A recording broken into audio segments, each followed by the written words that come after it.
오늘 이 시간에는 가난한 자는 복이 있나니 라는 제목으로 말씀을 전하도록 하겠습니다.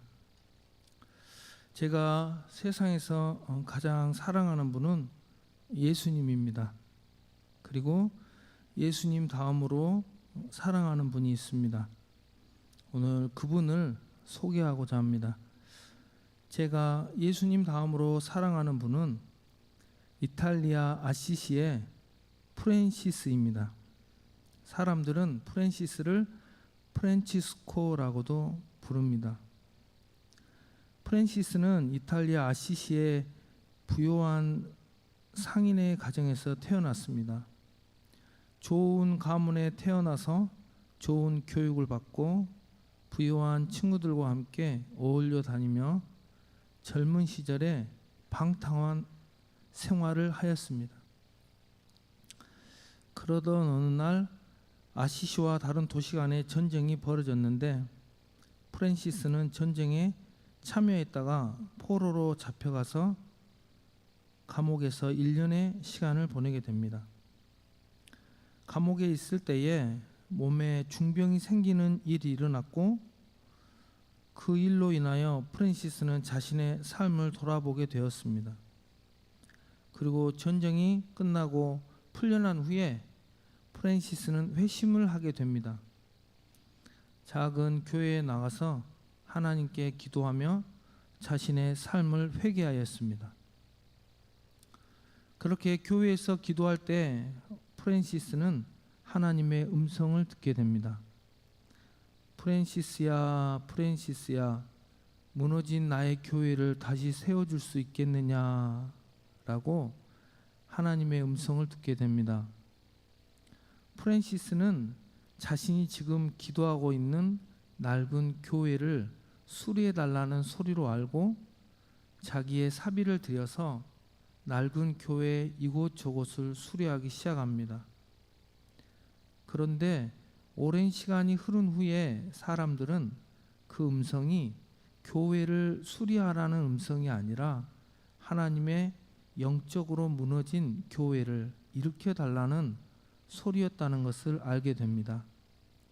그리고 타락하고 무너진 교회를 새롭게 하는데 프란시스를 통하여 하나님께서 일하신 것을 알게 됩니다. 어느 날 프란시스는 사람들이 많이 모여 있는 광장에서 자신의 아버지와 만났습니다. 프란시스의 아버지는 프란시스를 못마땅하게 여겼습니다. 세상 살아가는데 관심이 없고 교회에서 기도하고 사람들에게 복음을 전하며 사는 변화된 자신의 아들이 못마땅했습니다. 공부도 하고 돈도 벌고 사회적으로 성공한 삶을 살아야 하는데 항상 교회에만 붙어 있으니 아버지로서는 이해하지 못했습니다. 그러던 어느 날은 사람들이 많이 모인 광장에서 자신의 아버지와 만나게 됩니다. 프란시스는 자신의 아버지가 준 비싼 옷을 벗고 아버지에게 옷을 돌려주며 벌거벗은 채 이야기합니다. 이제부터 나는 부요한 당신의 아들이 아닙니다. 이제부터는 하늘에 계신 하나님 아버지가 나의 아버지가 되십니다. 라고 사람들 앞에서 이야기하였습니다. 그리고 그날 이후로는 낡은 옷 한 벌로 일평생 옷을 기어가면서 청빈하고 가난한 삶을 살아가게 됩니다. 그 옷마저도 더 불쌍한 사람들이 있으면 벗어서 주었습니다. 가난은 구원으로 가는 특별한 길이다라고 프란시스는 이야기합니다. 낡은 옷을 입고 다니며 프란시스와 친구들은 탁발을 하며 살아갑니다. 사람들에게 먹을 것을 받아서 먹는 삶을 말합니다. 프란시스와 그의 친구들은 사람들에게 먹을 것을 구해다가 가난한 자들을 보살폈습니다. 많은 병자들을 돌보고 불쌍한 사람들을 돌보는 역할을 자처했습니다. 그리고 사람들에게 예수님을 전하고 예수님의 사랑을 전하였습니다. 사람들은 프랜시스와 친구들을 처음에는 거지로 생각했다가 나중에는 아시시 성자로 인정을 하게 됩니다. 그렇습니다. 프랜시스는 예수 그리스도를 가장 많이 닮은 사람으로 지금까지도 전 세계 사람들에게 사랑을 받고 있는 것을 볼 수가 있습니다. 프랜시스는 교회에 직분이 없었습니다. 신학을 한 적도 없었습니다. 그저 예수님을 사랑하고 사람을 사랑하고 하나님이 만드신 만물들을 사랑한 사람이었습니다. 프랜시스는 수도회를 하기 위해서 교황청을 찾아가서 설교권을 허락해 달라고 이야기했습니다.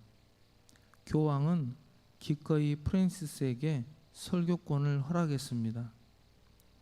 교황은 신학을 하지 않은 프랜시스에게 설교권을 허락한 것이었습니다.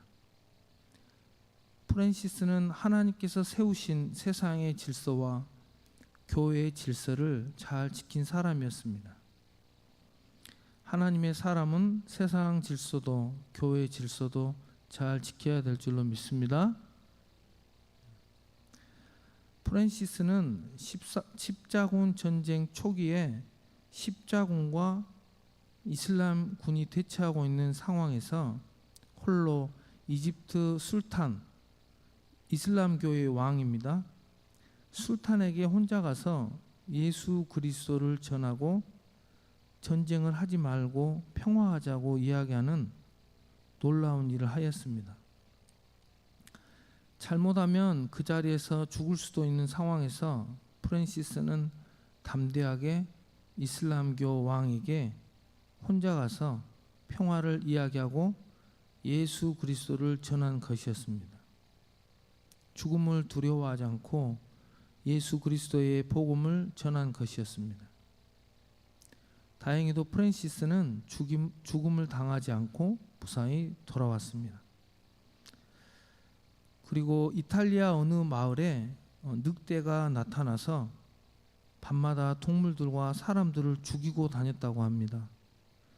사람들이 저녁에 돌아다니지 못하고 벌벌 떨고 있을 때 프랜시스는 혼자 늑대에게 찾아가서 늑대를 위로하고 먹을 것을 주겠으니까 사람들을 해치지 말라고 늑대에게 이야기한 후에 늑대를 데리고 사람들에게 왔다고 합니다. 사람들은 늑대에게 먹을 것을 주었고 늑대는 2년 동안 사람들과 함께 지내다가 죽었는데 사람들은 늑대의 죽음을 마음 아파했다고 합니다. 왜냐하면 평화의 사람 프랜시스가 회심을 시킨 동물이었기 때문이라고 합니다. 그 외에도 나병 환자들을 돌봐준 것과 새들에게 설교한 것, 손과 발 옆구리에 예수님의 성은 즉 오상을 받은 일 등 많은 기적 같은 일들이 프랜시스의 삶 가운데 있었다고 합니다. 예수님의 십자가에 못 박히신 손과 발의 자국과 옆구리의 창자국을 오상이라고 합니다. 5가지 상처죠. 프랜시스는 손과 발 그리고 옆구리에 오상의 흔적을 성은을 기도 중에 받게 됩니다. 프랜시스는 오상을 다른 사람들에게 보이지 않기 위하여 천으로 둘둘 싸고 다녔다고 합니다. 프랜시스가 손과 발, 배에 천을 두르고 다니는 것을 이상하게 생각한 프랜시스의 제자가 프랜시스가 목욕을 하고 옷을 갈아입을 때 그 상처를 목격하고 사람들에게 이야기했다고 합니다. 겸손한 프랜시스는 자기가 하나님께 오상을 받은 이야기를 직접 하지 않았다고 합니다. 이처럼 프랜시스는 예수님을 닮은 겸손한 하나님의 사람이었습니다. 사람들은 이야기합니다. 세상에서 예수님을 가장 많이 닮은 사람이 누구냐 묻는다면 아시시 프랜시스일 것이라고 말합니다. 세상에서 가장 겸손한 사람이 누구냐고 묻는다면 그 또한 아시시 프랜시스일 것이라고 프랜시스를 아는 사람들은 그렇게 이야기한다고 합니다. 부잣집 상인의 아들로 태어났지만 예수님을 사랑하기에 모든 것을 다 버리고 예수님의 제자의 길을 택한 프랜시스의 이야기를 잠깐 들었습니다. 가난한 자들과 함께하고 하나님 사랑과 이웃 사랑을 자신의 삶을 통하여 보여준 프랜시스는 구교에서는 성자로 추앙을 받고 있으며 신구교 신앙인들에게 지금도 여전히 사랑과 존경을 받는 것을 볼 수가 있습니다. 사랑하는 성도 여러분, 우리는 모든 것이 풍족한 시대를 살아가고 있습니다. 배고프지 않고 춥지 않은 시대를 살아가고 있습니다. 아프면 언제든지 병원에 갈 수 있고 먹고 싶은 것이 있으면 언제든지 먹을 수 있는 시대를 살아가고 있습니다. 해외여행 붐이 일어나고 있는 요즘 시대에 천국을 사모하는 것보다 해외여행을 더 사모하면서 살고 있지는 않나 생각해 보기도 합니다. 과연 모든 것이 풍족하고 풍요로운 이 시대 가운데 진정한 하나님의 복을 받은 사람은 누구일까요? 생각해 볼 때 예수님이 말씀하신 천국과 영생을 사모하면서 예수님의 재림을 간절히 기다리는 사람이 이 시대에 진정한 복을 받은 사람이 아닐까 생각해 봅니다.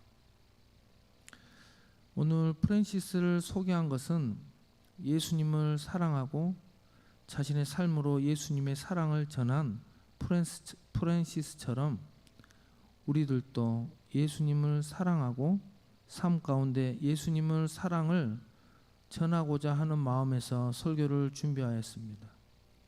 우리 은송교회와 모든 성도님들도 성자 프랜시스처럼 예수님을 많이 사랑하고 이웃을 많이 사랑하는 아름다운 삶을 사시기를 소망합니다.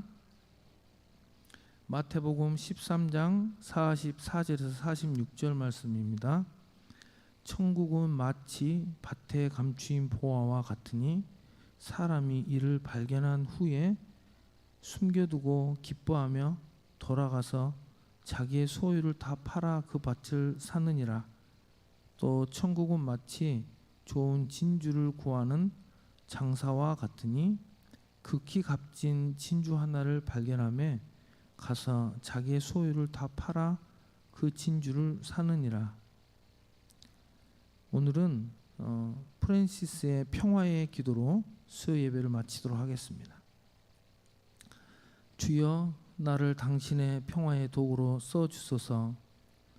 미움이 있는 곳에 사랑을, 다툼이 있는 곳에 용서를, 분열이 있는 곳에 일치를, 의혹이 있는 곳에 신앙을, 그릇됨이 있는 곳에 진리를, 절망이 있는 곳에 희망을, 어두움에 빛을, 슬픔이 있는 곳에 기쁨을 가져오는 자 되게 하소서. 위로받기보다는 위로하고 이해받기보다는 이해하고 사랑받기보다는 사랑하게 하여 주소서. 우리는 줌으로써 받고 용서함으로써 용서를 받으며 자기를 버리고 죽음으로써 영생을 얻기 때문입니다. 모든 것 감사드리며 우리 구주 예수 그리스도의 이름으로 간절히 기도드립니다. 아멘. 주신 말씀 생각